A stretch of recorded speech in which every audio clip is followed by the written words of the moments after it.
Good morning student. Hydrogen spectrum. अभी continue करेंगे हम लोग हाइड्रोजन स्पेक्ट्रम। ये है एटॉमिक स्ट्रक्चर के पार्ट 2 में। एटॉमिक स्ट्रक्चर खूब बड़ा सा टॉपिक है और सबसे ज़्यादा नंबर ये 3 टॉपिक कवर करेगा। एनसीईआरटी बुक का 11th क्लास का एक टॉपिक, 12th क्लास का 2 टॉपिक आपको कवर करना है। बहुत ज़्यादा इंपॉर्टेंट फंडामेंटल टॉपिक साइंस का है एटॉमिक स्ट्रक्चर, जिससे आप साइंस को सीख सकते हैं, फिजिक्स में भी और केमिस्ट्री में भी। तो ये काफ़ी बड़ा है, कई पार्ट में आएगा। पार्ट 1 कंप्लीट हो गया है, पार्ट 2, पार्ट 3, पार्ट 4, 5 तक जाएगा प्रोबेबली। हाइड्रोजन स्पेक्ट्रम जो है काफ़ी इंपॉर्टेंट और केमिस्ट्री में भी है, फिजिक्स में भी है, 11th क्लास में भी पढ़ना है, 12th क्लास में भी पढ़ना है। और बहुत सारा क्वेश्चन मेडिकल के लिए, बहुत सारा क्वेश्चन आईटी मेन और आईटी एडवांस के लिए। यह है लेक्चर नंबर 4। लेक्चर 1, 2, 3 कंप्लीट हो गया है और अभी हम लोग कंटिन्यू करेंगे लेक्चर नंबर 4। बड़ा छोटा सा थ्योरी था इसका, हाइड्रोजन स्पेक्ट्रम डिफाइन कर लिए थे और एक बिग फिगर जिसमें Lyman series, Balmer, Paschen, Brackett, Pfund और हम्फ्री, ये सीरीज हम लोग डिस्कस कर लिए थे। लेक्चर 2 में मैंने कोडिंग बता दिया था सारा कुछ, लेक्चर 3 में मैंने सब कुछ फॉर्मूला बता दिया था और लेक्चर 4, 5, 6 जो भी आ गया है ओनली एप्लीकेशन है। 50 पॉइंट तक लेके चलेंगे हम लोग। अभी हम लोग 14 तक हो गया है, 15 पॉइंट। टॉपिक स्टार्ट करते हैं और एक छोटा सा स्टोरी से। स्टोरी है गांव का। एक गांव था, प्यारा सा गांव। उसमें एक जेंटलमैन, थोड़े ओल्ड एज के थे, रिटायर हो गए थे अपने जॉब से, वो रिटायर हो गए थे और गांव में रहते थे। तो रिटायरमेंट था, थोड़ा एज भी हो गया था, तो खेती में काम नहीं कर सकते थे, थोड़ा एज हो गया। तो रिटायरमेंट वो ऐसे एंजॉय करते कि सुबह मॉर्निंग से लेकर के इवनिंग तक गांव में जो एक मंदिर था, मंदिर पे जा कर के वहाँ पूजा करते, भजन करते, सत्संग करते। ठीक है, वही इनका रूटीन था कि सुबह घर से जाना, मंदिर पे जाके बैठना, बैठ करके भजन कीर्तन करना और फिर दोपहर का टाइम आया तो लंच टाइम पे घर आ गए। फिर घर पे आने के बाद फिर चले जाते लंच कर करके और काफ़ी टाइम वो मंदिर पे बिताते रहते। रिटायर थे, ठीक है, एज भी हो गया था।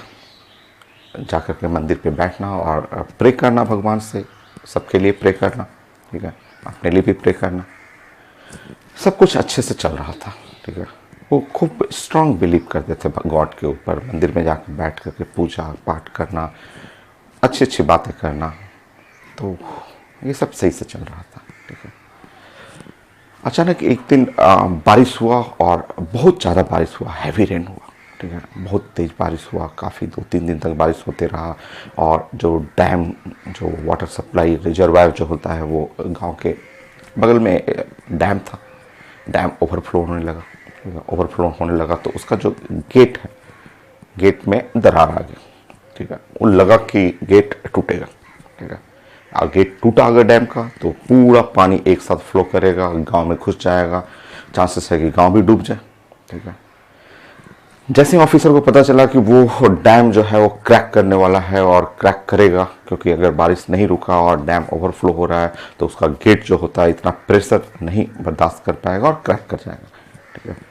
और क्रैक करेगा तो पूरा हाई फ्लो के साथ एकदम पानी आएगा और पूरा गांव को डुबा देगा, ठीक है। तो ऑफिसर जो है, ऑफिसर एकदम अपना गाड़ी लेकर गए, गाड़ी लेकर गांव में अनाउंस करने लगे कि जल्दी से गांव खाली कीजिए, गांव खाली करना है, क्योंकि वो डैम का जो है वो एक गेट टूटने वाला है और टूटेगा तो पूरा गांव धीरे धीरे धीरे करके डूब जाएगा, ठीक है। तो आप डैम जल्दी से खाली कीजिए और गांव खाली कीजिए, ठीक है। ऊंचे जगह पे पहुंचाने के लिए सब गवर्नमेंट के ऑफिसर आ गए कि जल्दी जल्दी आप लोग जस्ट सामान समेटिए और जल्दी से ऊंचे जगह पे पहुंचाना आपको, क्योंकि वो डैम में क्रैक आने वाला है। सब लोग सब सामान बांध करके बैठ गए गाड़ी पे। जस्ट ऑफिसर थे, सब गाड़ी से एक एक लोग को ऊंचे ऊंचे जगह पे पहुंचाने लगे, ठीक है। सब जाने लगे, ठीक है। सब ऑफिसर सबसे पूछ रहे हैं क्या गांव खाली हो गया? तो किसी ने बताया ऑफिसर को कि नहीं, एक आदमी जो है वो अभी भी गांव में है और वो मंदिर में बैठे हुए। ऑफिसर गए जाकर उनको बोले कि सर चलिए, डैम टूटेगा और पूरा गांव डूब जाएगा, चलिए निकलिए, ठीक है, आपको सुरक्षित जगह पे ले जाना है। तो वो जेंटलमैन वो बोले कि नहीं, मैं गांव में ही रहूँगा, ठीक है, मैं मंदिर छोड़ के नहीं जाऊँगा, ठीक है, और जो कुछ भी होगा भगवान मेरी मदद करेंगे, मेरी रक्षा करेंगे। काफ़ी मनाया, ऑफिसर ने नहीं माने, ठीक है, वो चला गया ऑफिसर, ठीक है। डैम टूट गया, पानी फ्लो करने लगा, धीरे धीरे गांव में पानी आने लगा, ठीक है। सीनियर ऑफिसर को पता चला कि सब गांव तो खाली हो गया, एक आदमी मंदिर में बैठे हुए हैं।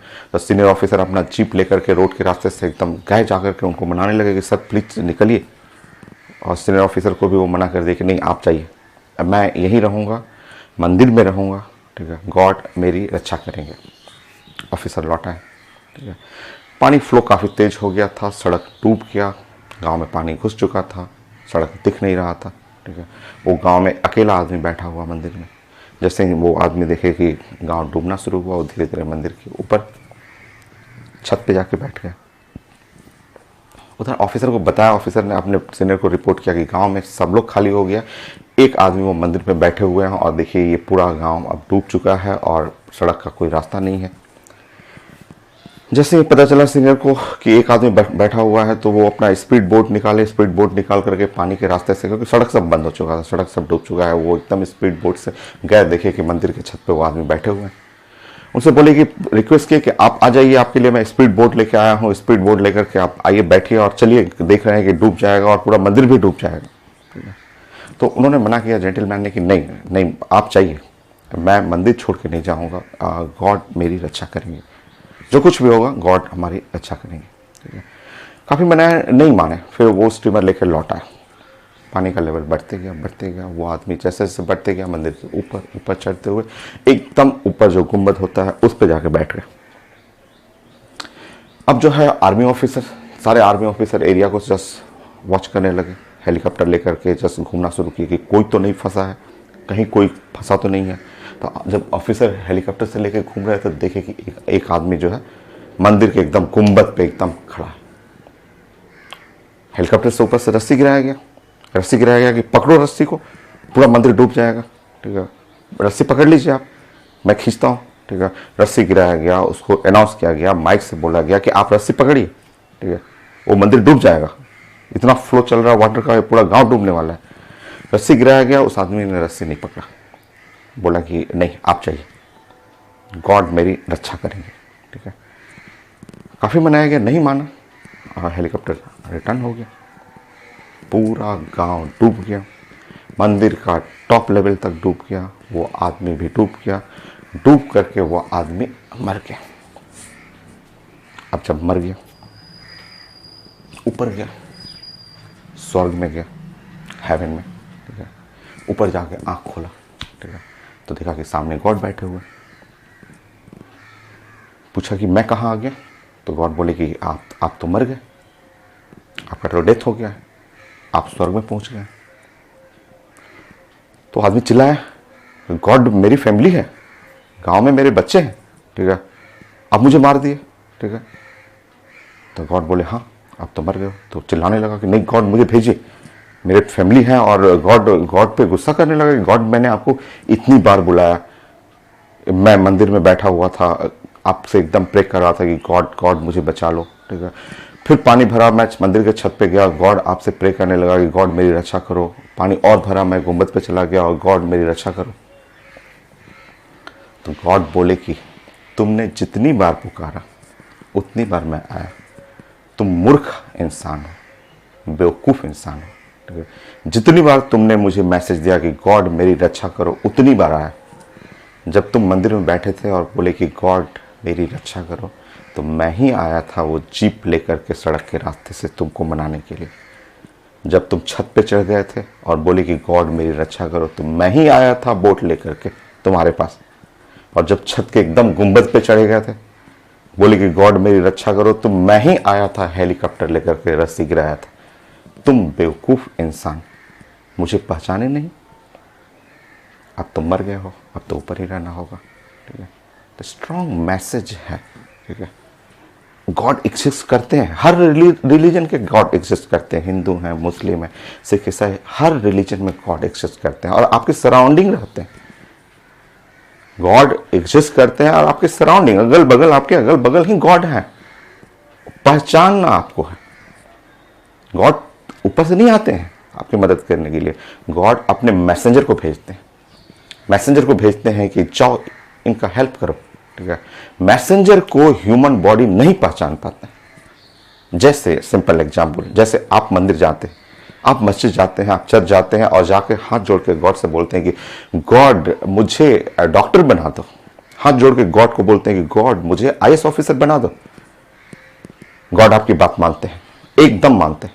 गॉड है, एग्जिस्ट करते हैं। हर रिलीजन के गॉड आपकी, जैसे आप प्रे करते हो गॉड मुझे डॉक्टर बनाओ, गॉड मुझे इंजीनियर बनाओ, मुझे आईएएस ऑफिसर बनाओ, गॉड आपकी बात तुरंत सुन लेते हैं, सुनते हैं। हर रिलीजन के गॉड सुनते हैं और आपके लिए एक अच्छा सा टीम बना के, मैसेंजर का टीम आपके पास भेज देते हैं। बट मिस्टेक आप करते हो कि आप उन मैसेंजर को पहचान ही नहीं पाते हो। जैसे जैसे जैसे आप पढ़ रहे हो, आप गए मंदिर में, बोलेगी गॉड मुझे डॉक्टर बनाओ, ठीक है। तो गॉड ने एक टीम बनाया आपके लिए। वो टीम में कौन कौन है टीम में, ठीक है। वो सारे पॉजिटिव ग्रेड, आपके मदर, फादर, सोसाइटी के पॉजिटिव पर्सन, मैं हो गया, मैं मैसेंजर ऑफ गॉड हूं, ठीक है। पेरेंट आपके मैसेंजर ऑफ गॉड है, आपके best friend messenger of God है, ठीक है। आपके सब नेबरर जितने हैं, बड़े छोटे भाई, सब मैसेंजर ऑफ गॉड है। वो आपको बोलते हैं कि पढ़ो पढ़ो पढ़ो, स्टडी करो, ऐसे करो, 2 साल वर्क करो और आप बन जाओ डॉक्टर। बट आप इनको पहचान ही नहीं पाते हो। सोचते हो कि गॉड आएंगे, आपको मदद कर देंगे और बोलेंगे कि लो भाई ये डॉक्टर की डिग्री ले लो। तो नहीं, गॉड एग्जिस्ट करते हैं, गॉड से जो मांगोगे वो सब देते हैं गॉड, बट डायरेक्टली नहीं। वो आपके अगल बगल अपने मैसेंजर को छोड़ देंगे और छोड़ देंगे, बोलेंगे कि अब उनको पहचानो। जिसने मैसेंजर को पहचान लिया, जिसने मैसेंजर को एकदम डिटेक्ट कर लिया, ठीक है, एकदम गॉड उनके साथ। देखोगे जितना ड्रीम आप गॉड से बोलते जाओगे सारा चीज पूरा होते जाएगा। पहचानना आपको है कि मैसेंजर गॉड ने जो भेजा है, क्या आप उनको सही से आइडेंटिफाई कर रहे हो। आइडेंटिफाई कर लोगे, बन जाओगे तुरंत, और आपको एकदम गॉड में स्ट्रांग बिलीव होगा कि हाँ मैंने गॉड से रियली मांगा था और वो गॉड ने मुझे दे दिया। और नहीं पहचानोगे, जैसे जैसे आप गए मंदिर में जाके हाथ जोड़ के बोले कि गॉड मुझे डॉक्टर बना दो, गॉड ने आपके लिए एक टीम बना दिया, आपको एक अच्छे टीचर का टीम, अच्छे पेरेंट का टीम, अच्छे फ्रेंड का टीम आपके पास भेज दिया। बट आप टीम की बात ही नहीं मानो। एक टीम का mother, father, parent, good friend, good teacher, उनकी बात ही नहीं मानोगे, ठीक है। जब बात ही नहीं मानोगे और आप आफ्टर 5 ईयर 6 ईयर नहीं बनोगे, तो आप बोलोगे कि गॉड ने तो मेरी बात ही नहीं सुनी। गॉड आपकी हर बात को सुनते हैं, आप गॉड की बात को सुनते नहीं। जैसे वो आदमी जैसे ही प्रे किया कि गॉड मेरी रक्षा करो, भगवान आकर के सीधे गाड़ी लेके बैठ के भेज दिए। जैसे ही प्रे किया कि भगवान मेरी रक्षा करो, नाव लेके आ गए, बोले कि चलो बेटा। बोला कि भगवान मेरी रक्षा करो, तो हेलीकॉप्टर लेके गॉड आए, बोले कि रस्सी फेंके चलो जान बचाता हूं। बट उस आदमी ने नहीं पहचाना, गॉड के मैसेंजर को नहीं पहचाना और वो जस्ट मर गया। तो गॉड उसको बोले कि देखो मैं हूं, मैं एग्जिस्ट करता हूं नेचर में, हर रिलीजन में मैं एग्जिस्ट करता हूं, ठीक है। जैसे ही आप मुझसे बोलोगे, प्रे करोगे, मैं आपके पीछे 4 मैसेंजर छोड़ दूंगा। उस मैसेंजर को सही से पहचानो, ठीक है। उस मैसेंजर की बात मानो और देखो आप जो गॉड से मांगोगे वो मिलेगा आपको, ठीक है। तो आप मंदिर में जाके ये प्रे करते हैं कि भगवान मुझे डॉक्टर इंजीनियर बना दें, एकदम भगवान आपको बना देंगे। अपने सराउंडिंग मैसेंजर भेजेंगे, अगर उनकी बात मानोगे। 12 घंटा पढ़ोगे, होमवर्क करोगे, आप एकदम डेडिकेटेड स्टडी, नशा की तरह आप 2 साल तक एकदम पूरा तप त्याग तपस्या बोलते हैं कि सब कुछ छोड़ना है। टीवी, मूवी वॉचिंग करना, चाहे आप आउटिंग करना, फ्रेंड सर्कल, जितना रिलेटिव, फेस्टिवल, सब चीज छोड़ना 2 साल तक। एकदम जो तपस्या होता है, एकदम जैसे ऋषि मुनि पहाड़ों पे जाके उस तरह करना पड़ता है। एंड देन 2 साल करके देख लो, आपकी नेक्स्ट 80 ईयर की लाइफ लगेगा कि ओह गॉड से मैंने जो मांगा वो मिल गया मुझे, ठीक है। तो गॉड हेल्प करते हैं, सबकी हेल्प करते हैं, आपकी भी हेल्प करते हैं। मैं जो मांगता हूँ एकदम हेल्प करते हैं, मेरी भी हेल्प करते हैं। मैसेंजर छोड़ देते हैं, मैं मैसेंजर को सर्च कर लेता हूँ, बोलता हूँ कि हाँ ये लोग मैसेंजर हैं, गॉड के जो मैसेज लेके आए हैं, और उनकी बात मैं मानता हूँ, उनकी बात मानता हूँ, और जो चीज़ मैं मांगूंगा उससे मिल जाता है। आप भी मांग के देखो, मिल जाएगा एकदम। एनी रिलीजन से, एनी रिलीजन, कोई भी रिलीजन हो, हर रिलीजन में गॉड एग्जिस्ट करते हैं विथ मैसेंजर। आपके पास गॉड ने मैसेंजर भेजा है, मदर हैं, फादर हैं, छोटे बड़े भाई लोग हैं, पॉजिटिव ग्रिड हैं, जो सोसाइटी के जो पॉजिटिव गार्डियन हो गए, गुड फ्रेंड हैं, गुड टीचर हैं, सब मैसेंजर ऑफ द गॉड, जो आपको मैसेज देते रहते हैं, गॉड की बातें आपके पास पहुंचाते हैं और बोलते हैं कि ऐसे करो तो गॉड आपको बना देंगे डॉक्टर। आप है कि मानते नहीं हैं, आप जाके मंदिर में 4 बार प्रे करने से गॉड और गुस्सा हो जाते हैं, बोलते हैं कि मैसेंजर की बात मानो ना भाई, आप मैंने मैसेंजर 4 भेजा आपके पास, उनकी बात मानो, आप बन जाओ डॉक्टर।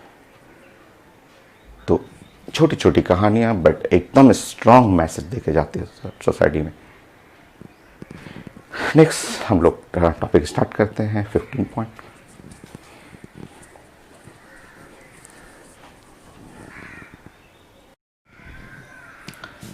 सो नेक्स्ट रिजल्ट ही है, हम लोग जो पढ़ रहे हैं इसके क्वेश्चन जो पढ़ रहे हैं वो एक रिजल्ट ही समझिए उसको। तो एक छोटा सा क्वेश्चन है, कई बार एग्जाम में पूछा हुआ, और एक फंडामेंटल रिजल्ट करिए। So calculate the ionisation energy.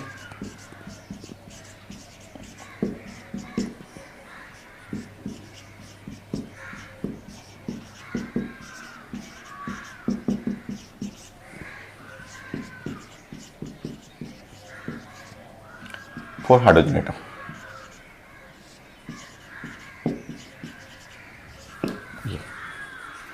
ये छोटा सा रिजल्ट ही है।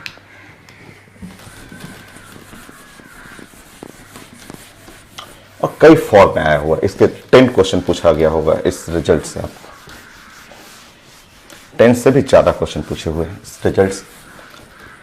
देखिए, calculate ionization energy for hydrogen atom. समझिए, आप जानते हैं कि हाइड्रोजन एटम है, और हाइड्रोजन एटम में यहाँ पे जो है इलेक्ट्रॉन उसका घर है, और घर पे इलेक्ट्रॉन रहेगा ये। और आयोनाइजेशन में आप डिस्कस कर चुके हैं कि आयोनाइजेशन का मतलब होता है रिमूव करना।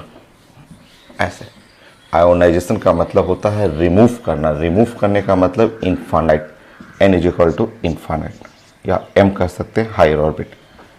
तो आप सबसे पहले डायग्राम जो कोडिंग हम लोग डिस्कस किए थे, और कोडिंग में ये था कि आयोनाइजेशन इसको बोलते हैं कि आयोनाइज कर देना, इलेक्ट्रॉन को उसके घर से पकड़ना है और पकड़ करके इसको तब यहाँ पे फ्री कर देना, ये है आयोनाइजेशन। इसको साइंस में बोलते हैं कि आयोनाइजेशन, जो हम लोग कोडिंग पढ़ चुके हैं। आयोनाइजेशन जस्ट इंग्लिश में बोल सकते हैं रिमूव करना है। रिमूव करने का मतलब उसके घर से पकड़िए इलेक्ट्रॉन को, उसके घर कहाँ है उसका, ग्राउंड स्टेट, और वहां से पकड़ करके उसको इनफाइनाइट तक ले जाकर छोड़ देना। कई लोग बोलते हैं बीच में छोड़ेंगे तो क्या होगा, बीच में छोड़िएगा ना तो घर वापस आ जाएगा, वापस रिटर्न कर जाएगा। आयोनाइज का मतलब ही होता है कि यहाँ से लीजिए और एकदम इनफाइनाइट तक छोड़ दीजिए। कोडिंग बताइएगा। लोअर ऑर्बिट 1 हुआ, हायर ऑर्बिट इनफाइनाइट हुआ, और एटॉमिक नंबर जो है वो 1 है। किसके लिए, तो हाइड्रोजन एटम, ये हाइड्रोजन एटम के लिए एटॉमिक नंबर 1। ऐसा ये कोडिंग हो गया। अब देखिए नेक्स्ट, ये कोडिंग हो गया आपका। आयोनाइजेशन एनर्जी चाहिए। एनर्जी आप जानते हैं कि एनर्जी इज इक्वल टू होता है Hc बाई लैम्डा, और एनर्जी को ही आप यहाँ पे लिख सकते हैं Hc lambda 1 by lambda red वर्ग जेड स्क्वायर लोअर ऑर्बिट और 1 बाई हायर ऑर्बिट। हो गया ना। ये एनर्जी ही आयोनाइजेशन एनर्जी कहिए या आयोनाइजेशन एनर्जी कहिए। ये बाकी आप पुट कर लेते हैं। पुट करेंगे, यहाँ पे जेड का वैल्यू पता है, लोअर ऑर्बिट है, हायर ऑर्बिट है। कई फॉर्म में प्रेजेंट किया जाता है, इसके आंसर कई तरीके से प्रेजेंट करते हैं। 10 बार से ज़्यादा पूछा हुआ है ये क्वेश्चन आपको हर एग्जाम में, बोर्ड में, मेडिकल में, इंजीनियरिंग में, हर जगह मिलेगा।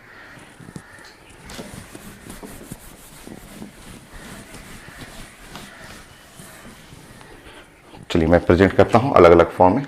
तो ये है 15 नंबर पॉइंट। और देखिए अब मैं लिख रहा हूँ आयोनाइजेशन एनर्जी किसके लिए पढ़ रहे हैं हम लोग, तो हाइड्रोजन एटम के लिए। लिखने का तरीका क्या है, तो Hc रेड वर्ग जेड है, Z 1 square into 1 by lower orbit कहाँ है, lower orbit 1 by 1 square 1 by higher orbit 1 by infinite का स्क्वायर। देखिए 1 बाई इन्फानाइट तो 0 हो गया, और ये 1 है, ये भी 1 है, ये पूरा मल्टीप्लाई करेंगे तो ये इक्वल टू 1 के बराबर आएगा। तो आप लिख सकते हैं ionisation energy of hydrogen atom. एक तो यही आंसर है, इस फॉर्म में भी कई एग्जाम में पूछा हुआ है कि हाइड्रोजन एटम का आयोनाइजेशन एनर्जी, तो HC रेडवर, एक तो प्रेजेंटेशन ये है इस फॉर्म में। दूसरा मतलब बहुत सारे फॉर्मेट है जिसमें पूछा जाता है। नेक्स्ट देखेंगे, अगर मैं इसको सॉल्व करूं, H6.6 10 पे पावर -34, C 3 इंटू 10 पे पावर 8 मीटर पर सेकेंड, 1.09678 10 पे पावर 7, ये सारा यूनिट हो जाएगा जूल। सारा चीज़ ऐसा यूनिट में है, जूल में। आप इसको सॉल्व करेंगे, ionization energy for hydrogen atom, ठीक है, ये आता है 21.79 इंटू 10 पे पावर माइनस, अगर सॉल्व कर देंगे सो ये हुआ आपका 7 और 7 15 हो गया, तो 15 यहाँ से -19, ये फॉर्म में आता है। ये सब स्टैंडर्ड रिजल्ट है, लीजिए ऐसा हो गया, नोट करते रहिए साथ साथ।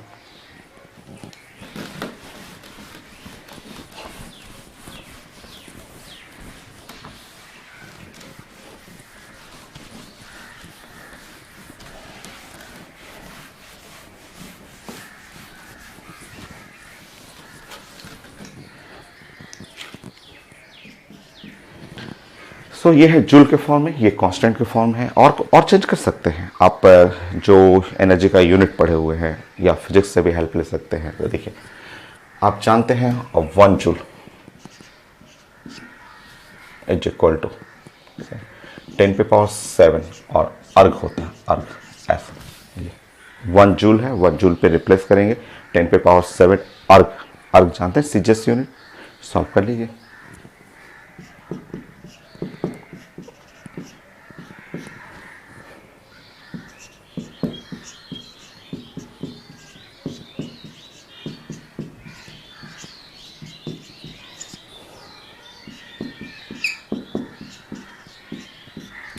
तो 21.79 इंटू 10 पे पावर, यहाँ पे -17 7 हटिए, -12 अर्ग,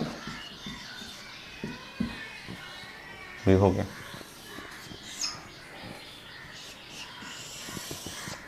तो सारे क्वेश्चन ही है इस फॉर्म में है, जूल के फॉर्म में है। अर्ग सबसे फेमस तो इलेक्ट्रॉन वोल्ट है, सबसे ज़्यादा यूज पूछा जाता है वो इलेक्ट्रॉन वोल्ट में।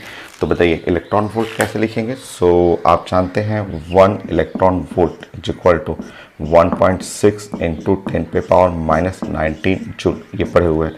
मतलब अगर रिप्लेस करेंगे 1 जूल को तो 1 डिवाइड बाई 1.6 इंटू 10 पे पावर -19, और ये है इलेक्ट्रॉन वोल्ट, ऐसे इलेक्ट्रॉन वोल्ट। सॉल्व करेंगे आप।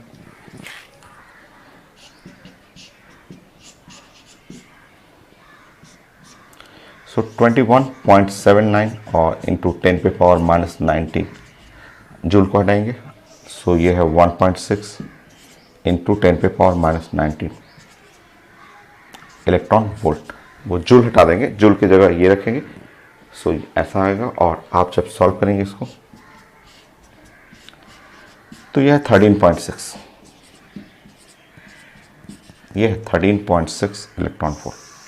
सबसे ज़्यादा यही पूछा जाता है एग्जाम में, सारा चीज़ आता है। ये फॉर्म है, इस फॉर्म में है, इस फॉर्मेट पे, इस फॉर्मेट पे, ये सबसे ज़्यादा कॉमन यही है, आयोनाइजेशन एनर्जी।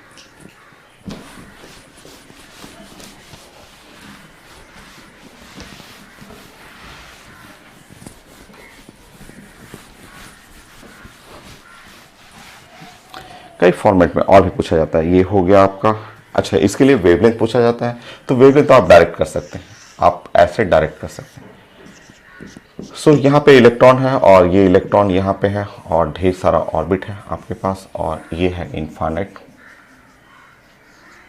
और अगर आप इस इलेक्ट्रॉन को यहाँ से यहाँ ले जाना है, आयोनाइज करना है, तो ये लाइन को आप जानते हैं, इस लाइन को बोलते हैं लास्ट लाइन ऑफ लाइमन। ये लाइन जो है लास्ट लाइन ऑफ लाइमन है। इसका वेवलेंथ डायरेक्ट कर सकते हैं, डायरेक्ट वेवलेंथ कर सकते हैं।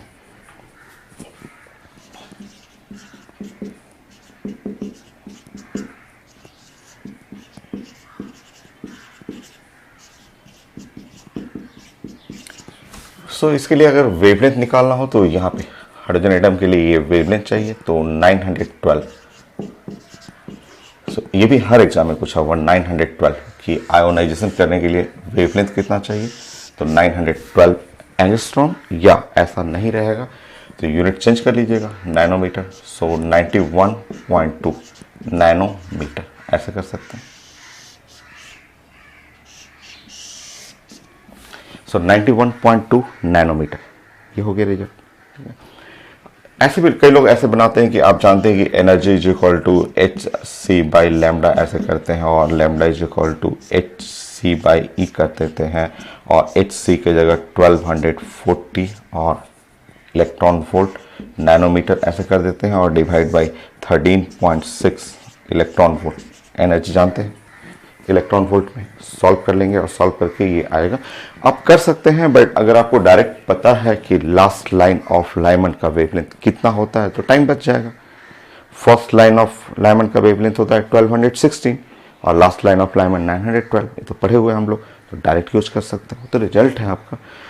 तो यहाँ से भी सॉल्व करेंगे तो सॉल्व करने पे वही आएगा। सॉल्व करेंगे इलेक्ट्रॉन वोल्ट कैंसिल हो गया, और 91.2 नैनोमीटर ये आएगा। तो ये नेक्स्ट क्वेश्चन हो गया। तो हर पार्ट इसमें छोटा छोटा लाइन भी क्वेश्चन है, कई बार लैंग्वेज में दे देता है, लैंग्वेज में ऐसा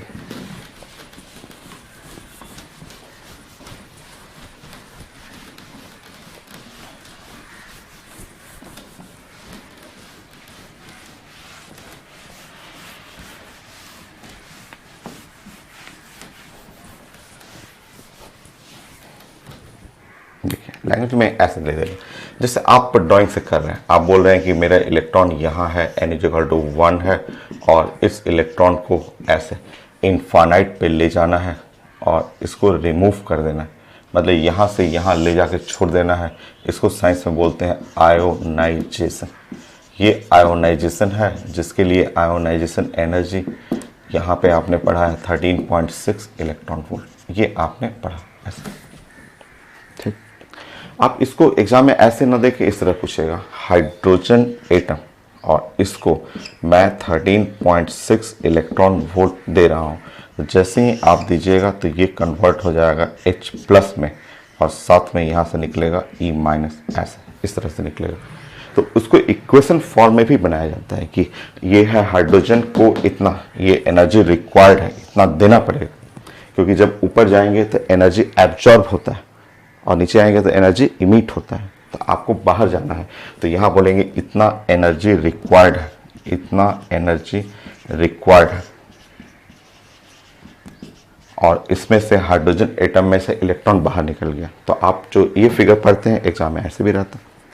और इसको जानते हैं H प्लस को क्या बोलते हैं? H प्लस को प्रोटॉन बोलते हैं, प्रोटॉन बोलते हैं। ठीक है, तो कई बार बोलेगा कि हाइड्रोजन से मुझे प्रोटॉन बनाना है, हाइड्रोजन से प्रोटॉन ऐसे पूछता है कि हाइड्रोजन एटम से प्रोटॉन बनाना है, तो आप बोलिएगा ठीक है, बनाने के लिए हमको 13.6 इलेक्ट्रॉन वोल्ट एनर्जी देना है।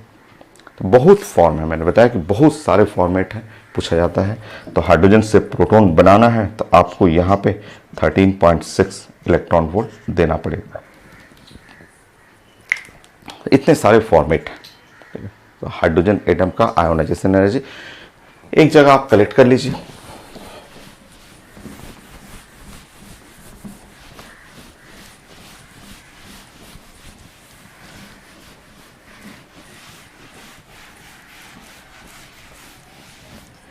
एक जगह हम कलेक्ट करते हैं। हम लोग ने अभी क्या सीखा?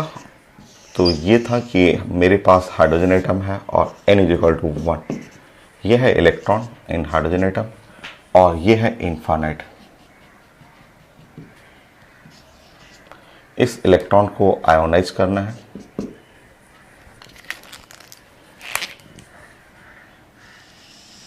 ऐसे इलेक्ट्रॉन को बाहर निकालना है।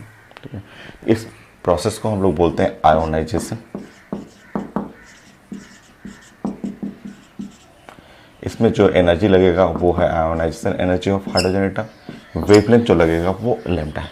ठीक, क्या क्या हम लोग ने अभी पढ़ा? तो अभी हम लोग ने ये पढ़ा कि ionisation energy of hydrogen atom ये है Hc रेड वन, इस form next, so ionization energy of hydrogen atom आपने पढ़ा 21.79 इंटू 10⁻⁻19 जूल होगी। नेक्स्ट, आपने देखा कि ये ionization energy of hydrogen atom 21.79 -12, इसको करिएगा अर्ग, अर्ग करेंगे। नेक्स्ट, आप इसको लिख सकते हैं ionisation energy of hydrogen atom 13.6 electron volt, ऐसे लिख सकते हैं। सब आता है, सारा चीज आता है। नेक्स्ट पूछा जाता है कि इसके लिए वेवलेंथ कितना, तो 912 एंगस्ट्रॉम। अनदर डाटा, सो 91.2 नैनोमीटर। ये सारा पूछा जाता है। इसका फिगर का मीनिंग क्या है, तो मीनिंग है कि हाइड्रोजन को हमें देना है 13.6 इलेक्ट्रॉन वोल्ट एनर्जी, तो वो बन गया H+। H+ का मतलब हुआ प्रोटॉन, और यहां से इलेक्ट्रॉन निकल जाएगा। ये सब क्वेश्चन है, सब क्वेश्चन है अलग अलग फॉर्म में, कांस्टेंट, जूल, अर्ग, इलेक्ट्रॉन वोल्ट, वेवलेंथ, नैनोमीटर और इक्वेशन फॉर्म में। ये 10 बार पूछा हुआ है एग्जाम में कि ionisation energy for hydrogen atom. आगे भी कई बार आएगा, ये चीजें कई बार आएगा। तो हाइड्रोजन स्पेक्ट्रम, जिसके लिए कोडिंग है lower orbit 1, higher orbit infinite. Hydrogen atom के लिए 1, क्योंकि ये है हाइड्रोजन एटम के बारे में बात कर रहे हैं हम लोग। और मेरे पास फॉर्मूला है energy is equal to Hc red वर्ग Z² और 1/n² माइनस 1/m²। यही तो मेरे पास एक छोटा सा फॉर्मूला है। तो छोटा सा एक सिंगल फॉर्मूला से ये टॉपिक है और बहुत सारे क्वेश्चन, 100+ क्वेश्चन पूछे हुए हैं इसमें। तो आधा तो मैं बनाऊंगा इसमें, 50 तक करूंगा। तो ये है 15 पॉइंट।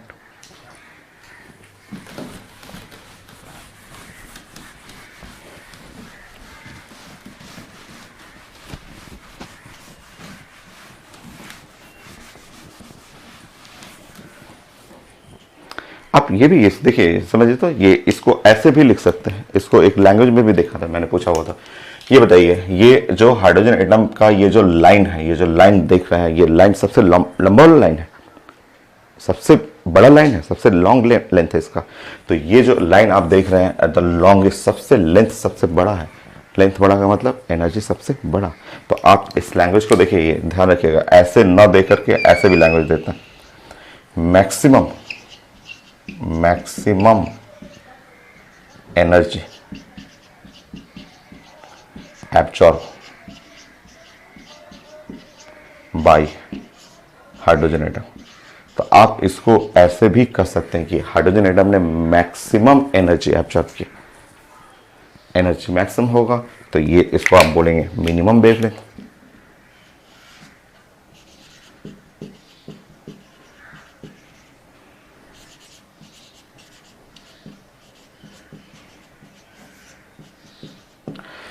सो मैक्सिमम एनर्जी है, वेवलेंथ मिनिमम होगी। तो इस तरह से मैंने बताया कि इतना सारा टाइप से पूछा जाता है क्वेश्चन कि आयोनाइजेशन एनर्जी नहीं पूछेगा, बोलेगा कि बताइए maximum absorb energy absorb by hydrogen atom from ground state. Ground state से मैक्सिमम कितना एब्जॉर्ब किया, हो गया। यही चीज़ है, लॉन्गेस्ट लाइन एब्जॉर्ब का मतलब ऊपर जाना है, मैक्सिमम एनर्जी का मतलब मैक्सिमम लेंथ, यही है। एनर्जी मैक्सिमम तो वेवलेंथ मिनिमम। नेक्स्ट,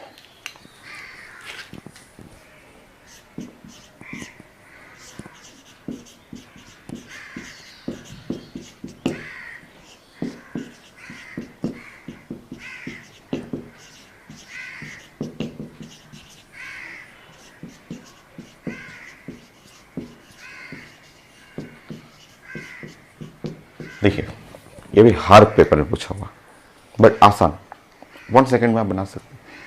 कैसे, देखिए सबसे पहले इसको पहचानिए, हीलियम ऐसे 2 4। आप जानते हैं कि इसमें इलेक्ट्रॉन 1 है, ओनली 1 इलेक्ट्रॉन है, ठीक है। तो ओनली 1 इलेक्ट्रॉन का मतलब ये है मोनो, ठीक है, इलेक्ट्रॉनिक है ना, मोनो इलेक्ट्रॉनिक। मोनो इलेक्ट्रॉनिक, या आप इसको बोल सकते हैं कि हाइड्रोजन लाइक सिस्टम,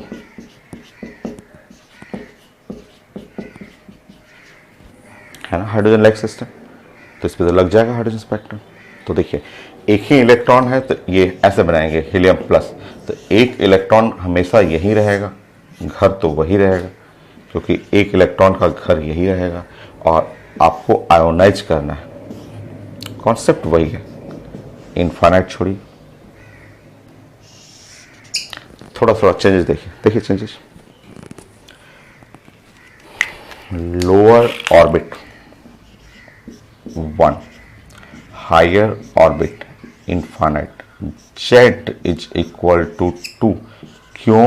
क्योंकि ये हीलियम है, हीलियम के लिए ऐसे, हीलियम प्लस के लिए, हीलियम के लिए नहीं, हीलियम के लिए नहीं, हीलियम प्लस के लिए, हीलियम प्लस के लिए, ठीक है।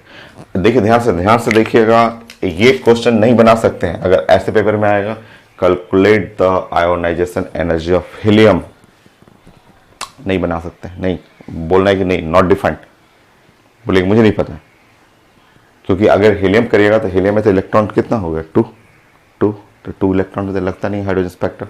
इसके लिए बनाना है आपको, साइंस इसके लिए पढ़ना है, हीलियम प्लस के लिए, helium plus mono electronic system, और वहाँ हाइड्रोजन स्पेक्ट्रम लग जाएगा, सारे फॉर्मूला लग जाएंगे आपको।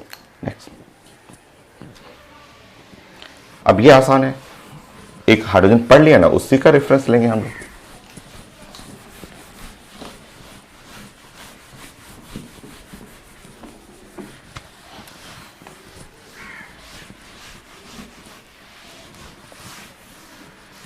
सॉल्व करने की जरूरत नहीं है, आप डायरेक्ट कर सकते हैं इसमें।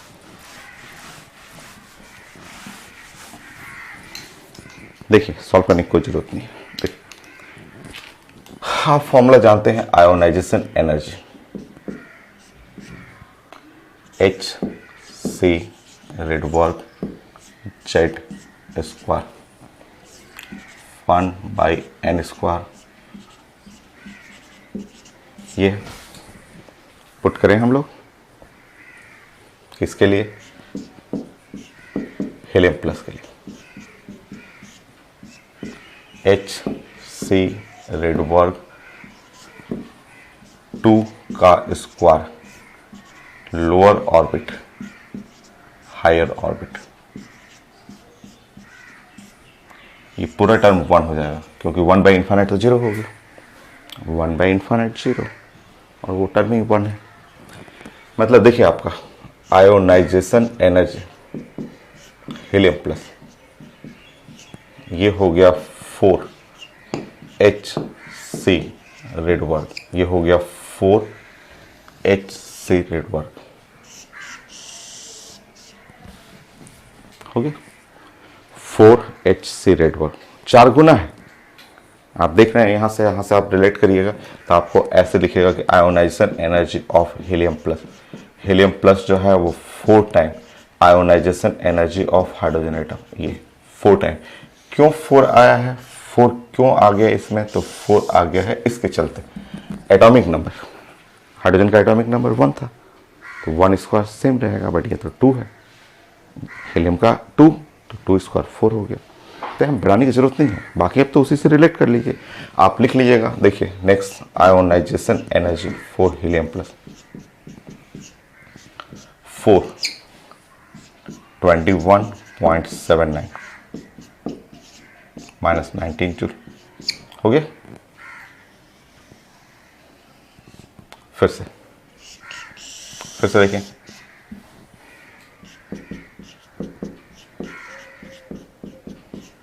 बोलिए 4 21.79 10⁻⁻12 अर्ग, सारा यूनिट जो एनर्जी का है, और यूनिट सब लेक्चर 2 में आपको सारा यूनिट बताया था कि इसमें कैलोरी में भी यूज होता है, पर मोल में यूज होगा, अलग अलग यूनिट, बट क्वेश्चन में जब आएगा आप, क्योंकि पढ़ा हुआ है, आप देख के बना लीजिएगा।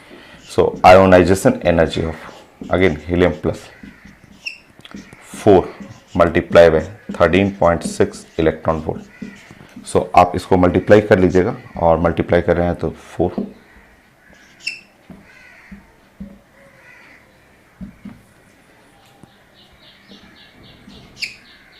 54.4 इलेक्ट्रॉन वोल्ट, क्योंकि सब पेपर में आता है।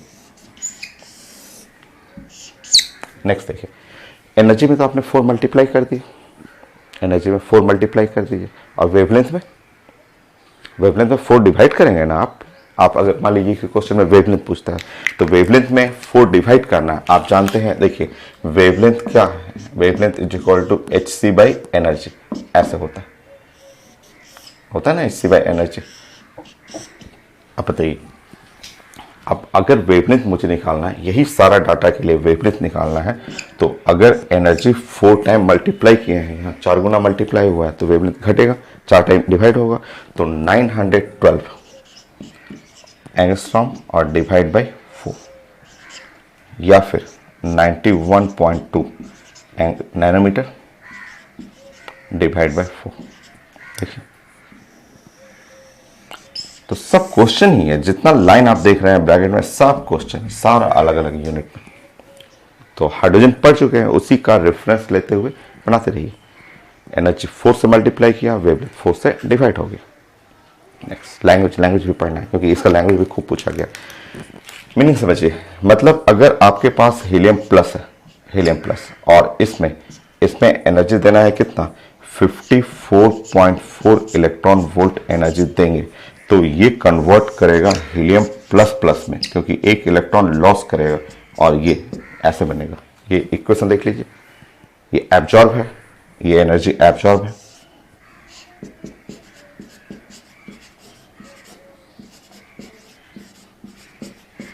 रुकिए, ये चीज देख रहे हैं, जैसे हाइड्रोजन में पढ़े थे, हाइड्रोजन में से इलेक्ट्रॉन निकालेगा तो प्रोटॉन बनेगा, और आप इसको याद है, आप कम से कम 10 बार तो इसको लिख चुके हैं कि ये जो आप हीलियम प्लस प्लस को बोलते हैं अल्फा पार्टिकल। 10 बार तो आप कॉपी में लिखा हुआ रदरफोर्ड अल्फा स्कैटरिंग एक्सपेरिमेंट, तो पूछता है पेपर में, लैंग्वेज में पूछेगा कि हीलियम प्लस, ऐसे बोलेगा, इससे हमको अल्फा पार्टिकल बनाना है। तो अल्फा पार्टिकल आप जानते हैं कि हीलियम 2 पॉजिटिव होता है, वो अल्फा पार्टिकल है। तो बनाने के लिए पूछेगा एनर्जी, तो बोलेगा रिक्वायर्ड है, हमको देना है, कितना देना है, 54.4 इलेक्ट्रॉन वोल्ट। देखिए, बहुत आता है क्वेश्चन भाई, बट एकदम सिंपल, एक आप रेफरेंस ले रहे हैं और सब थ्योरेटिकल ही रिजल्ट है। बहुत फेमस टॉपिक हाइड्रोजन स्पेक्ट्रम हो गया। देखिए, एक लाइन और है इसमें नया है, वो हाइड्रोजन स्पेक्ट्रम से अलग है, हाइड्रोजन से अलग है। मैं ऊपर थोड़ा कर देता हूं। देखिए, एक नया लैंग्वेज, इसके बाद मैं ऊपर में एक लाइन यहां ऊपर लिखूंगा, ठीक है, ऊपर लिखूंगा, वो नया है, आगे आएगा, पीरियोडिक टेबल में वो आता है। मान लीजिए कोई एटम है, और एटम है, उसमें से अगर मैं ऐसे बना दूं, एक इलेक्ट्रॉन निकालूं ऐसे, तो इसको साइंस में बोलते हैं first ionisation energy, first ionisation energy of M बोलते हैं। ये कोई भी मेटल है या एटम का फर्स्ट आयोनाइजेशन एनर्जी। और अगर हम लोग यहां से ऐसे हटा दें, ठीक है, ऐसे कर दें, तो ये इसमें से इसको निकालना है, तो इसको हम लोग बोलते हैं second ionisation energy of M. M का ये सेकेंड आयोनाइजेशन एनर्जी, तो इसको बोलते हैं first ionisation energy, second ionisation energy. Now अगर मैं इससे हटाता हूं और फिर से एम ऐसे 1 2 3 इसमें से निकालता हूं, तो इसको बोलेंगे थर्ड, तीसरी बार, पहली बार निकल रहा है, दूसरी बार निकल रहा है, इसको बोलेंगे third ionisation energy of M. M का ये थर्ड आयोनाइजेशन एनर्जी। तो ये एक लैंग्वेज हुआ, एक लैंग्वेज आपको सीखना, ठीक है। तो ये जो आप पढ़ रहे हैं, जैसे ये आप पढ़ रहे हैं टर्म, ये पढ़ रहे हैं, जैसे हीलियम प्लस से हीलियम प्लस 2 जा रहे हैं, देखिए हीलियम प्लस से हीलियम प्लस 2 जा रहे हैं, यहां से यहां जा रहे हैं, यहां से यहां ऐसे जा रहे हैं, देख रहे हैं आप अपने उस क्वेश्चन में लास्ट में देखे तो इस जगह से इस जगह जा रहे हैं। तो इसको, ये जो टर्म है, इसको आप लिख सकते हैं, क्या लिखेंगे, second ionisation energy of helium. ये हीलियम का सेकेंड आयोनाइजेशन एनर्जी। तो ये जो आप लैंग्वेज देख रहे हैं, इस लैंग्वेज को आप लिख सकते हैं सेकेंड, ठीक है, ionisation energy of helium. Helium का ये सेकेंड आयोनाइजेशन एनर्जी है, और ये डाटा हुआ 54.4 इलेक्ट्रॉन वोल्ट। तो कहीं भी आप बीच में, चाहे उसी के लास्ट में आप लिख लेंगे कि इसका मीनिंग, क्योंकि कुछ भी एग्जाम में पूछेगा, नया नया चीज पूछेगा आपको पेपर में। तो आप ये हीलियम का ये सब जो भी बना है हीलियम प्लस का है, और यहाँ एक लैंग्वेज आता है कि ये यहाँ से यहाँ जाने को बोलते हैं second ionisation energy of metal. तो इसको आप बोलेंगे second ionisation energy of helium. आप नोट करेंगे, मैं एक बार वीडियो देखूंगा कि कहीं कट तो नहीं रहा है। ठीक है,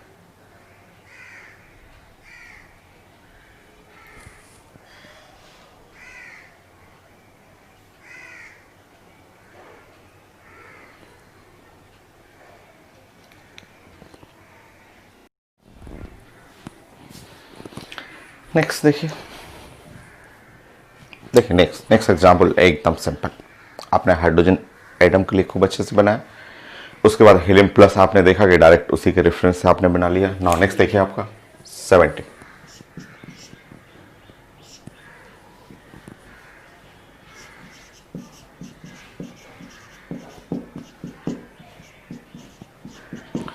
calculate the ionisation energy of, देखिए ध्यान से, यहां से हम लोग बात कर रहे हैं लिथियम प्लस प्लस, ऐसे लिथियम प्लस प्लस। ध्यान देखिए यहाँ पे जरा, लिथियम प्लस प्लस, ये है लिथियम 3 होता है, 7 होता है, प्लस प्लस है। आप इसमें से 2 इलेक्ट्रॉन निकालेंगे 3 में से, तो 1 इलेक्ट्रॉन बन गया, मोनो इलेक्ट्रॉनिक सिस्टम। बस देखिए, आप देखिए, जस्ट वेट करिए। यहाँ पे हुआ आपका लिथियम जो हुआ प्लस प्लस, फिगर यही रहेगा, बस हल्का चेंज होने वाला है। जेड का वैल्यू 3, क्यों 3? क्योंकि यहाँ पे है लिथियम और 3 है और 7 है और प्लस प्लस है, ऐसा लिथियम 3 एंड 7, ये हुआ प्लस प्लस। नाउ अब आप चेंजेस करेंगे तो यहाँ सिर्फ एक चेंजेस होगा कि यहाँ पे जैसे ही आप यहाँ पे लिथियम प्लस प्लस करेंगे ना, तो ये वैल्यू 3 का स्क्वायर हो जाएगा, और 3 का स्क्वायर करेंगे तो 9 आ जाएगा यहाँ। तो इसलिए एकदम सिंपल है, हाइड्रोजन बस समझना है, उसके बाद देखिए सारा कुछ सेम हो जाएगा। सब 9 से मल्टीप्लाई करते जाइएगा, वेवलेंथ में 9 से डिवाइड कर दीजिएगा, स्टेटमेंट लिखना है लिख लीजिएगा। तो आप देखते जाइए यहाँ पे मैं क्या क्या चेंजेस कर रहा हूँ। तो यहाँ लिथियम प्लस प्लस का जो है वो 9 टाइम हो गया। नाउ नेक्स्ट यहाँ पे अगर मैं लिथियम प्लस प्लस कर दूँ तो ये देखिए 9 टाइम हो गया, ठीक है। यहाँ पे जैसे ही मैं लिथियम प्लस प्लस कर दिया यहाँ पे, ठीक है, यहाँ पे देखिए 9 टाइम हो गया, ठीक है। जैसे यहाँ पे हम लोग लिथियम ऐसे प्लस प्लस कर दे रहे हैं, तो यहाँ पे हो गया 9 टाइम, और 9 टाइम मल्टीप्लाई करेंगे तो 122.4 चेक कर लेंगे।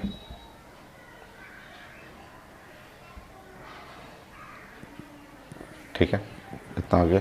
वेवलेंथ देखेंगे, वेवलेंथ में 9 से डिवाइड करना होगा आपको, यहाँ 9 से डिवाइड करना है, यहाँ पे वेवलेंथ 9 से डिवाइड करना है। यहाँ देखिए, यहाँ पे ये जो आप टर्म लिखेंगे तो यहाँ पे आप लिखेंगे कि ये है मेरे पास लिथियम प्लस प्लस है, और लिथियम प्लस प्लस है, इसमें मुझे देना है, सप्लाई करना है 122.4 इलेक्ट्रॉन वोल्ट एनर्जी एब्सॉर्ब है, जिससे कि ये बन जाएगा इसके ऊपर 3 Li123। इसका कोई नाम नहीं होता है साइंस में, तो एक में प्रोटॉन एक में अल्फा था, इसका कोई नेम नहीं है। अगर इसको यहाँ से यहाँ देखेंगे, फिगर देखेंगे, M+2 से M+3 बना रहे हैं, इसको बोलते हैं third ionisation energy of metal. तो इसको आप लिख सकते हैं थर्ड आयोनाइजेशन एनर्जी। ये स्टेटमेंट लिखेंगे तो third ionisation energy of lithium, lithium का ये थर्ड आयोनाइजेशन एनर्जी है, ये हुआ 122.4। ये third ionisation energy of lithium, ऐसे करते हैं। तो देखिए, अगर आप हाइड्रोजन जान रहे हैं तो हाइड्रोजन के हेल्प से हीलियम प्लस, उसके बाद लिथियम प्लस प्लस, आप बेरिलियम +3 बना सकते हैं। सब आता है पेपर, ठीक है। लिखिए जल्दी से, आप स्टॉप कर लीजिएगा, देखिए मुझे चलने दीजिए, मुझे बनाने दीजिए, आप समझते रहिए साथ साथ, और आप वीडियो को क्या करना है, स्टॉप करना है और आराम से नोट करना है। आपको खूब अच्छे से नोट करना जरूरी है। अपने राइटिंग में एकदम डेली अपडेट रहिए, डेली टाइम दे करके नोट कर लिया कीजिए, ठीक है।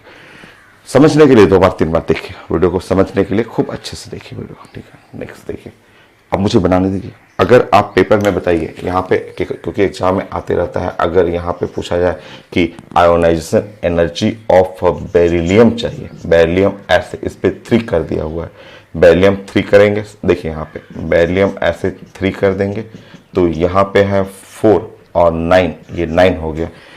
मोनो इलेक्ट्रॉनिक सिस्टम है, जेड का वैल्यू हो गया 4 और 4 का स्क्वायर 16, ये 16 16 16 16 डिवाइड बाई 16। देख रहे हैं कितना आसान है, एक सीखना था, उसके बाद सब अपने आप उससे बनाते जाइएगा। चलिए, अगर मैं यहाँ पे लिख रहा हूँ, अगर मैं यहाँ पे बेरिलियम और ऐसे लिखूँगा +3, तो ये मल्टीप्लाई बाय 4, तो ये है बेरिलियम +3, सो मल्टीप्लाई बाय 4 16 हो गया। यहाँ आप बेरिलियम +3 करेंगे, सो मल्टीप्लाई बाय यहाँ 16,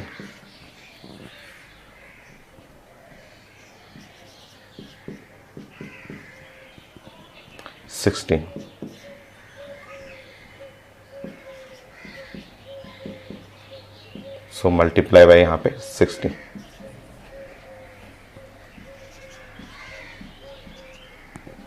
सो आप मल्टीप्लाई कर लीजिएगा 16 से,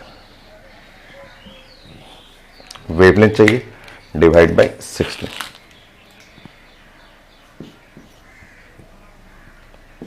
देखिए यहाँ पे भी स्टेटमेंट लिखना होगा तो ऐसे कर लीजिए। ये बेरिलियम +3 है,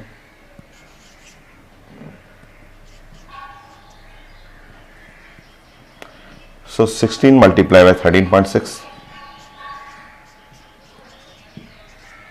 ये है इलेक्ट्रॉन वोल्ट, और यहां पे बन जाएगा बेरिलियम +4 हो गया। और इसको आप बोलेंगे फोर्थ आयोनाइजेशन एनर्जी, आप ऐसे लिख सकते हैं कि fourth ionisation energy of beryllium. So 16 13.6 electron volt हो गया। तो इस तरह हाइड्रोजन लाइक सिस्टम, हाइड्रोजन है, हीलियम प्लस है, lithium plus, beryllium +4 +3, beryllium +3, recheck कर लीजिए, सब सही है, सब सही है। तो आपको स्टॉप करके वीडियो एकदम नोट करना है अपने राइडिंग में। आप एक बार समझ गए तो डायरेक्ट भी नोट कर सकते हैं, कॉपी को देख देख करके अपने से नोट कर सकते हैं, बट एक क्वेश्चन है, सब आपको बनाना है। अच्छा, यहाँ पे फिगर में बेरिलियम +3 कर लीजिएगा, यहाँ चेंजेस कर लीजिएगा, यहाँ पे इस जगह छूट गया था वो चेंजेस कर लीजिएगा, आप अपने से बना लीजिएगा। यहाँ पे बेरिलियम प्लस लिथियम हो गया, और यहाँ पे चाहिए 4 ना, 4, तो आप फिगर में चेंज कर लीजिएगा। आप यहाँ पे मैंने छूट गया था क्योंकि बेरिलियम था मेरे पास +3 था, ये 4 और 9, ये अपने से बना लीजिएगा, कंप्लीट कर लीजिएगा।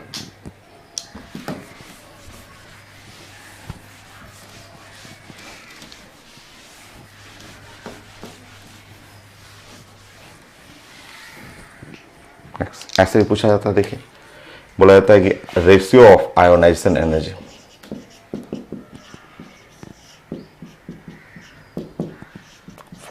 बताइए हाइड्रोजन का, हीलियम का, लिथियम का, लिथियम प्लस का, बेरिलियम +4 का, ये +3 का, ये आयोनाइजेशन एनर्जी का रेशियो पूछा जाता है। रेशियो जब बनाएंगे तो यहाँ लिखेंगे 1:2, हीलियम में Z² 4:2, यहाँ पे है 9:2 16 हो गया। ये भी खुद क्वेश्चन है।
सिंपल है सर, छोटा सा क्वेश्चन आता है कि calculate the ionisation energy of sodium plus 10।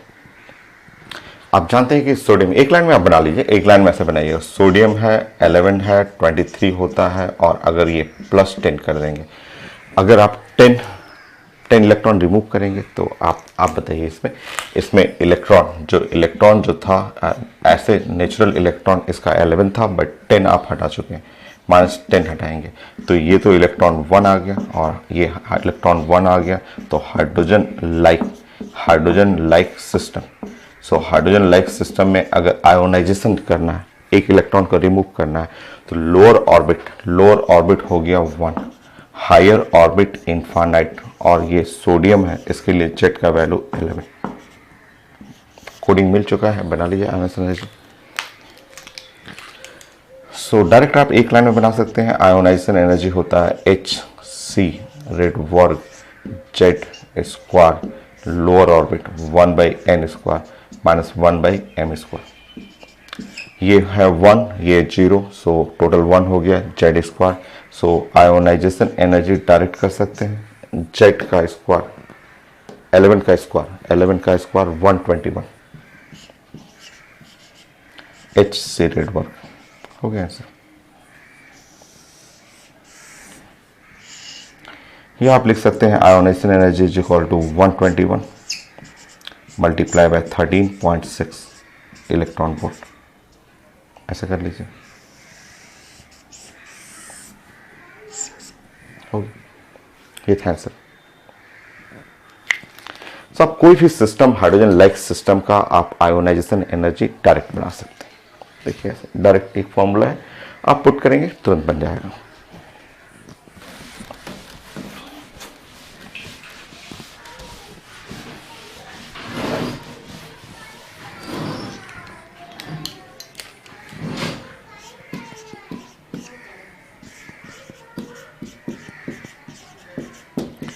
सो छोटा सा question, calculate the maximum energy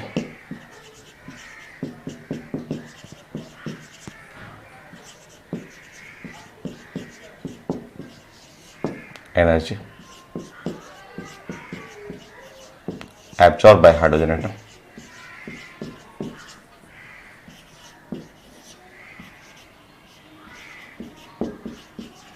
from ground state। और मैक्सिमम तो कर चुके हैं, मैक्सिमम तो आयोनाइजेशन, मिनिमम करिए तो मैक्सिमम आप पढ़े हुए। Minimum amount of energy absorb by hydrogen atom from ground state.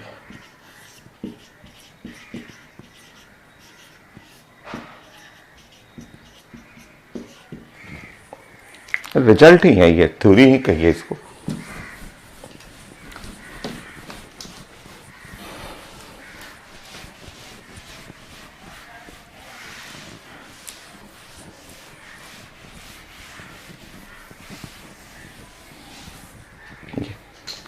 तो calculate minimum amount of energy absorb by hydrogen atom from ground state. One line, आप जानते हैं ये हाइड्रोजन एटम हुआ और इलेक्ट्रॉन है ग्राउंड स्टेट में, n इज इक्वल टू 1 पे, ये है इलेक्ट्रॉन यहाँ पे, ये घर पे है अपने इलेक्ट्रॉन, और ये है ऑर्बिट है, बहुत सारा ऑर्बिट होता है अप टू द इनफाइनाइट, इतना ऑर्बिट होता है। सो हमें इलेक्ट्रॉन को एनर्जी एब्जॉर्ब करना है, और वो मिनिमम एब्जॉर्ब तो यही कहलाएगा, सबसे छोटा लाइन, ये सबसे छोटा, क्योंकि मिनिमम एनर्जी का मतलब मिनिमम लेंथ, यही सबसे छोटा लाइन है, ठीक है ना। आपका सबसे छोटा लाइन का मतलब एनर्जी यहाँ से यहाँ तक जाना है, हायर ऑर्बिट कर लीजिए, हायर ऑर्बिट 2 हुआ, ठीक है। ये रेड कलर जो देख रहे हैं ये साइंस का मिनिमम एनर्जी होगी,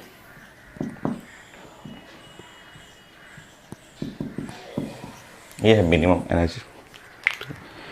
सो हमें एनर्जी निकालना है, कोडिंग मिल चुका है, लोअर ऑर्बिट है, लोअर ऑर्बिट 1 है, हायर ऑर्बिट 2 हुआ, जेट का वैल्यू 1 कर लीजिए। क्यों जेट का वैल्यू 1? क्योंकि हाइड्रोजन के लिए है। और एनर्जी आप जानते हैं कि एनर्जी का जो फॉर्मूला है, एनर्जी इक्वल टू जो होता है H और C रेड वर्ग जेड स्क्वायर 1/n² -1/m², ऐसा। पुट कर लीजिए, जेड का वैल्यू 1 करेंगे। और आप जानते हैं कि एनर्जी अगर हम लोग इसमें मिनिमम, हम लोग पढ़ रहे हैं मिनिमम किसके लिए पढ़ रहे हैं, हाइड्रोजन एटम के लिए। तो ये हुआ एच सी रेड वर्ग, ये है 1 का स्क्वायर, और यहाँ 1 माइनस 1/4, 1/1 माइनस 1/4, 3/4 हो जाएगा। सो एच सी रेड वर्ग होता है 13.6 इलेक्ट्रॉन वोल्ट, ये वाला डाटा, और मल्टीप्लाई बाय ये 3/4, ऐसे सॉल्व कर लीजिएगा। ये ऐसे कैंसिल हो गया।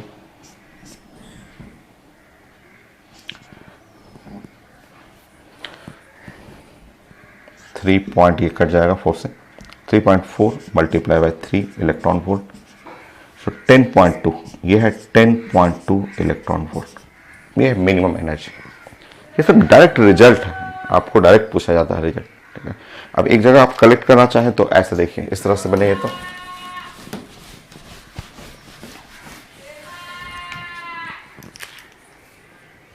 देखिए ऐसे आप बना लेंगे हाइड्रोजन एटम हुआ, ठीक है। और ये ग्राउंड स्टेट, कोई भी इलेक्ट्रॉन ग्राउंड स्टेट में ही रहेगा, ठीक है। और यहाँ पे 2 कर लेंगे,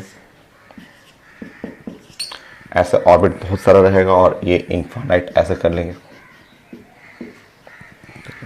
तो देखिए आपको पढ़ना है ये मिनिमम, आप यहाँ से यहाँ जब जाएंगे, ये एनर्जी जो एब्जॉर्ब है वो मिनिमम है, ये एनर्जी जो है वो आप कहेंगे इसमें मिनिमम है।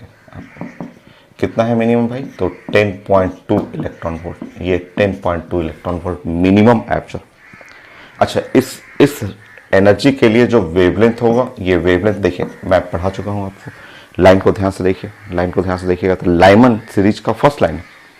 हम लोग इमिशन पढ़े थे, बट एब्जॉर्प्शन करेंगे तो डाटा थोड़ा ना चेंज होगा, डाटा तो वही रहेगा।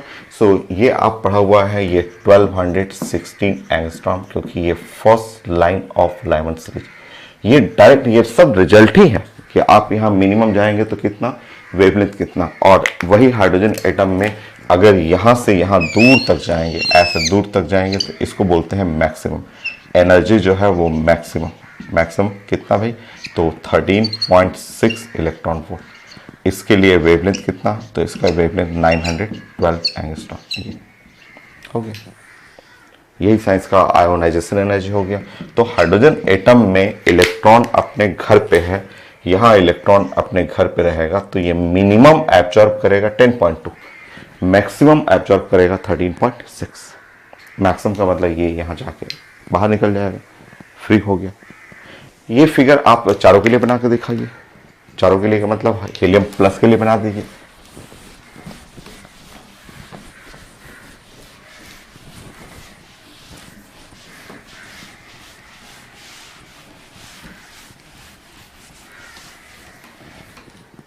चलिए, सेम फिगर जो है अगर मैं हीलियम प्लस के लिए बना रहा हूँ, हीलियम प्लस, बस हल्का सा तो चेंज हो रहा है। यहाँ पे जेट का वैल्यू जो है वो 2, ऐसे, ये लोअर ऑर्बिट है, ये है n = 2, और ये इनफाइनाइट हो गया, ऐसे, ठीक।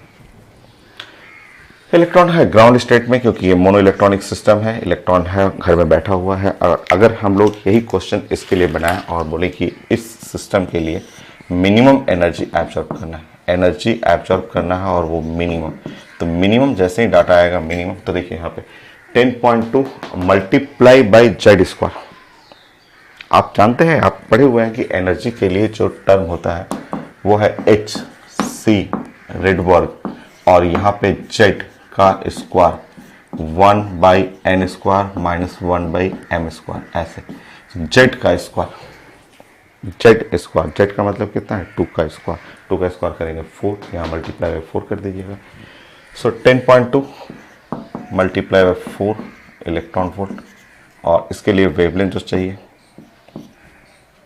1216 एंगस्ट्रॉम डिवाइड बाई 4 हो गया। एनर्जी मल्टीप्लाई करेंगे, वेवलेंथ डिवाइड करेंगे। देखिए यहाँ पे नेक्स्ट, और यहाँ से यहाँ जाएंगे तो ये एनर्जी होगा मैक्सिमम, ये है energy maximum. So 13.6 electron volt multiply by यहाँ पे 4 कर लीजिएगा, sorry multiply by 4, electron volt आ चुका है। और वेवलेंथ चाहिए तो 912 डिवाइड बाई 4 कर लेंगे। तो इस तरह डायरेक्ट आप कर सकते हैं, क्योंकि आप एक जान जाएंगे कि minimum absorb maximum absorb hydrogen का एग्जैक्टली सेम आप कर सकते हैं दूसरे के लिए भी। नेक्स्ट 2 फिगर और बनाएंगे आप।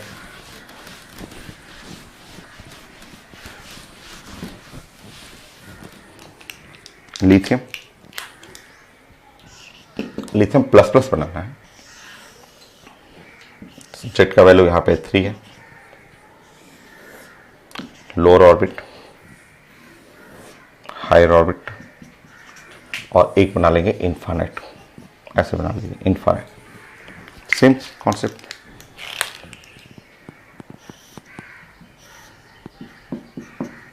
सो एनर्जी अगर हमें मिनिमम करना है यहाँ पे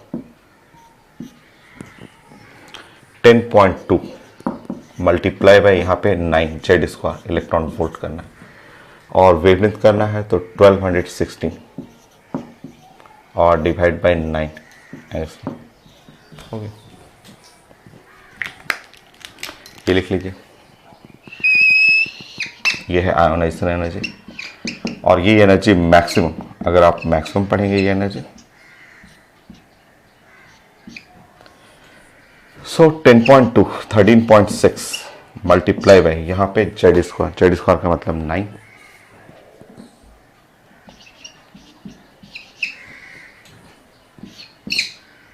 सो 912 बाई 9 ऐसा। नेक्स्ट ये बेरिलियम +3 के लिए कर लीजिए।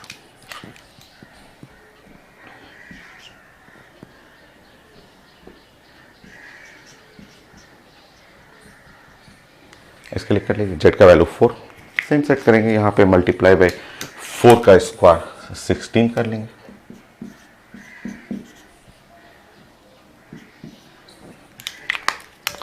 सो यहाँ पे 4 का स्क्वायर 16 कर लेंगे।